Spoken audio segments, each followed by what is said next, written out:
случай, когда мы можем собираться и говорить, как это случилось, почему это случилось. Это не война, это не стихийное бедствие.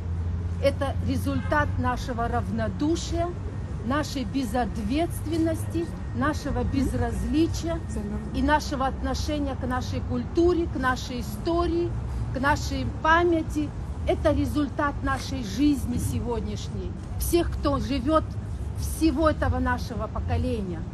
Мне стыдно. Я пришла сюда, чтобы сказать: прости, прости, что мы не сохранили то, что нам досталось.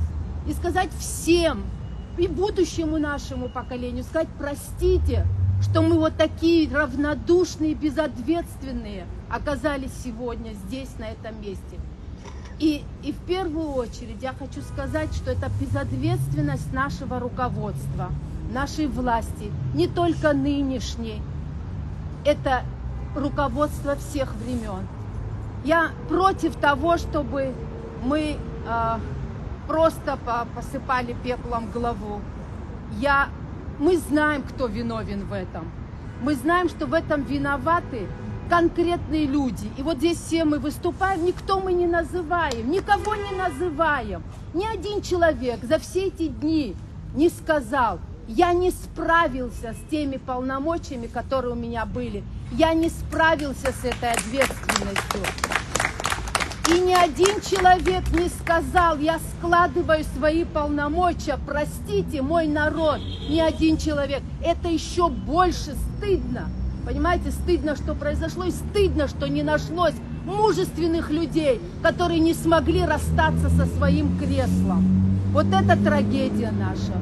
Мы вцепились, вот не мы, я почему говорю мы, я не знаю, конкретные люди вцепились в свои кресла, вцепились всеми фибрами. Понимаете, что происходит? Что бы ни произошло в этой стране, самое главное — удержаться у власти. Мы воюем, чтобы прийти к власти, потом мы воюем с народом, чтобы удержаться во власти. Вы знаете, что я хочу сказать? Виноват в первую очередь президент страны, премьер-министр. Я знаю, что десятки писем лежали на имя президента, и Хаджинба, и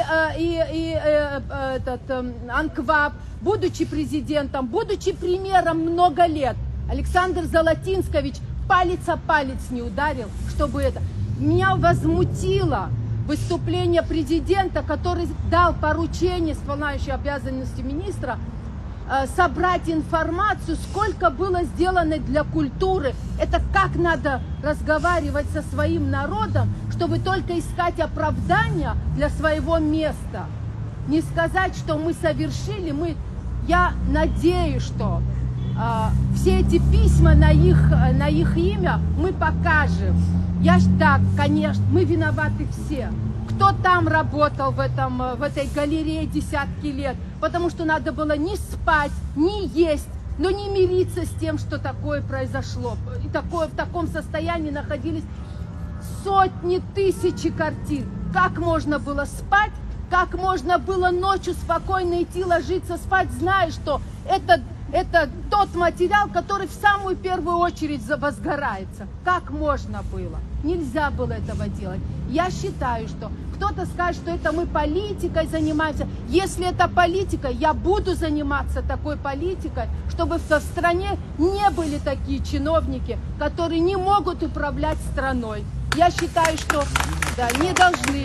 Я считаю, что и мы ждем сегодня. Вы знаете, мы хотим задать вопросы чиновникам, мы хотим задать вопросы премьер-министру, президенту и всем остальным чиновникам. У нас нет доступа к телевидению, чтобы задать эти вопросы им. Это как нужно быть, так отдалиться от своего народа от того, и быть таким равнодушным. Нам закрыли доступ ко всему. У нас телевидение только работает и вещает только для того, чтобы показать, какое успешное у нас сегодня правительство.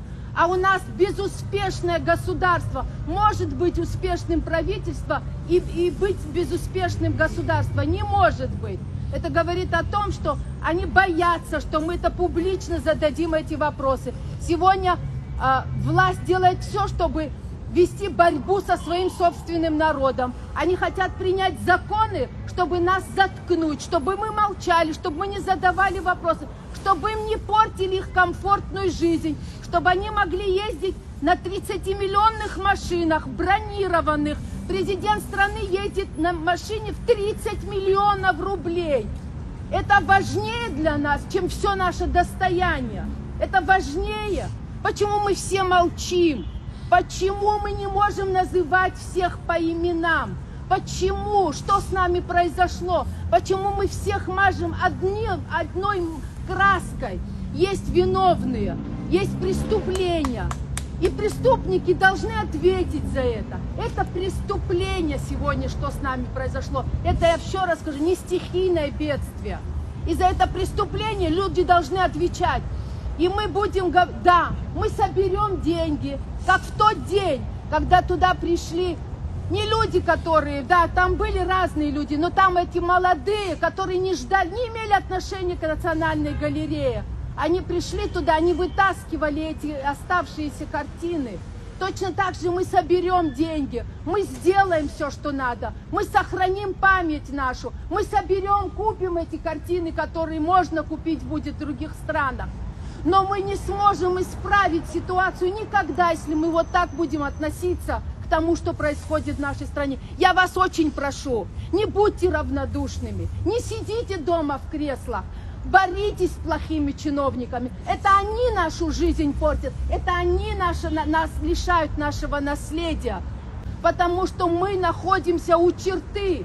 У нас кризис. У нас моральный кризис в стране. Культурный, экономический, социальный, политический. Мы должны понять, что если мы не преодолеем это, не будет абхазского государства. Извините за мое эмоциональное выступление. Спасибо, что вы здесь сегодня.